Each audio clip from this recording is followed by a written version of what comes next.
2 aspects que tu ne dois surtout pas oublier lorsque tu commences à travailler, lorsque tu commences effectivement à exercer un métier. Le premier aspect, c'est l'argent. Comment tu comptes faire pour pouvoir faire évoluer ton argent que tu vas gagner? Parce que souvent, il y a une différence entre vivre et survivre.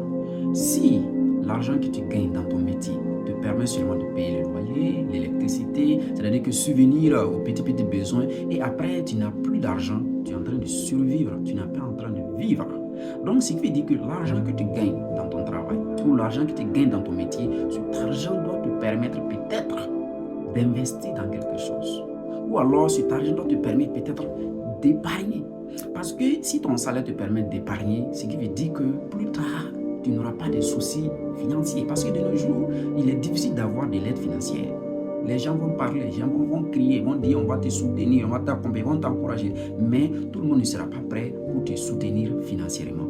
Le deuxième aspect, la deuxième chose que tu ne dois surtout pas oublier, c'est une vision claire de là où tu veux arriver.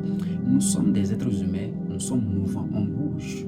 Nous ne sommes pas stoppés. Chaque jour, notre mentalité évolue. Chaque jour, nous apprenons quelque chose. Donc, tu dois avoir une vision claire sur ce que toi-même tu veux dans ta propre vie. C'est ça qui va te permettre souvent de t'élever chaque jour avec cette forte motivation-là de gagner quelque chose, mais avec cette forte motivation-là de changer quelque chose dans ta vie. Mais si toi, tu vis le jour au jour, tu n'as pas une vision claire, tu ne sais même pas là où tu veux aller. Tu ne sais même pas qu'est-ce que tu cherches. Tu ne sais même pas qu'est-ce que tu veux gagner. C'est-à-dire que chaque jour, quand tu te réveilles, c'est les mêmes routines, c'est les mêmes choses. Tu verras qu'à la fin de l'année, tu as l'impression que tu n'as rien fait du tout. Pourtant, ce n'est pas bien. Tu dois être une personne disciplinée, organisée pour pouvoir concrétiser